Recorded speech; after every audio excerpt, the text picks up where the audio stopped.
Ngikubingelele mbukeli ngiphinde ngomukele kwesimanzonzo sekulethela zona indaba eyifika ngaso-ke isikhathi-ke umfana-ke omncane laphana-ke kuwona-ke uTikTok usevele-ke waxolisa laphana-ke kuyona-ke inyanga yeshumi yaseBergville-ke emva kokuba-ke ekhiphe-ke ividiyo-ke eqamba-ke wona-ke amanga ngayo-ke laphana-ke inyanga yaseBergville inyanga yeshumi mbukele-ke nansi-ke ividiyo yakhe-ke ezixolisela yena mathupha kuyona-ke le vidiyo mbukeli-ke enizokushiya nayo mbukeli bese uyalaphana-ke comment section sizwe uvo lakho mbukeli ukuthi-ke lento-ke eyenziwa-ke abantu lapha-ke kuwona-ke uTikTok bekhwele-ke abantu-ke abangabazi ngenhlamba kungabe-ke kuyikho na mbukeli-ke awuye laphana-ke ezathi comment section sizwe uvo lakho mbukeli-ke ngempela siyabonga nansi-ke ividiyo. Bafowethu sanibona niyaphila. Bafowethu ngike izolo la ngapost ividiyo la TikTok ngikhuluma ngobhuti noma ngithi umfowethu lapha inyanga yeshumi eBergville. Abafowethu ngithi ngiyabona ngazi ukuthi ividiyo engiyenzile kubhuti ayihlalanga kahle neze. Bafowethu angisiyo umuntu onodlame, angisiyo umuntu futhi othanda ukuthi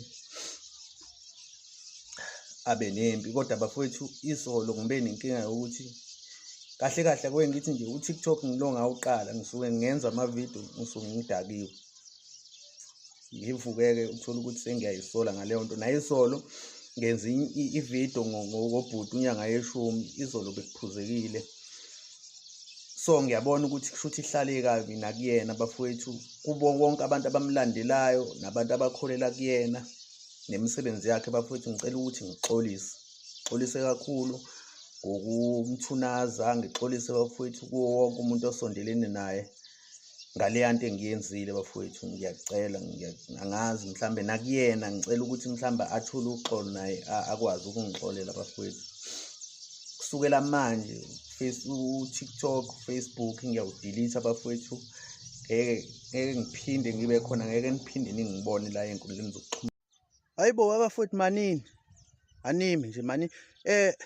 Lo muntu ekuthiwa inyanga yeshumi eBergville, hayibo lo muntu akakaze ahlale ehostel eMzimhlophe, akakaze ahlale eMzimhlophe ehostel loya muntu, noma mhlawumbe ukufana kwabantu.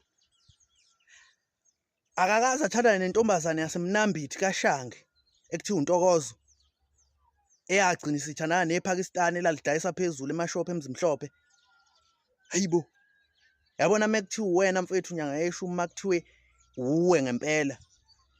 Hayibo awusaphuzi mfowethu, awusaphuzi. Cha unyanga yeshumi ngeke mfowethu. Yabona ukuthi phela abantu bayafana-ke mhlawumbe bayafana abantu, kodwa makuwena mfowethu ngiyakucela. Hayi mfowethu ngicela ungithwalise mfowethu, ngiyakucela mfowethu.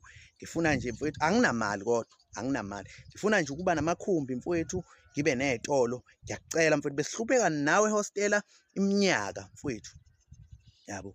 Ngoba uthi mawufika unganawo ubhiya nami bengikuphuzisa, yabo. Siphuza ubhiya nami manginganawo ungiphuzisa. Awukwazi ukungilahla kanje mfowethu. Mawukuthi kodwa uwena ngempela lo wayithandana nale ntombazane yakaShange eMnambithi, hayi mfowethu ngicela ungithinte mfowethu, ngiyakucela. Ngifuna ukuthwala mfowethu, ngiyakucela.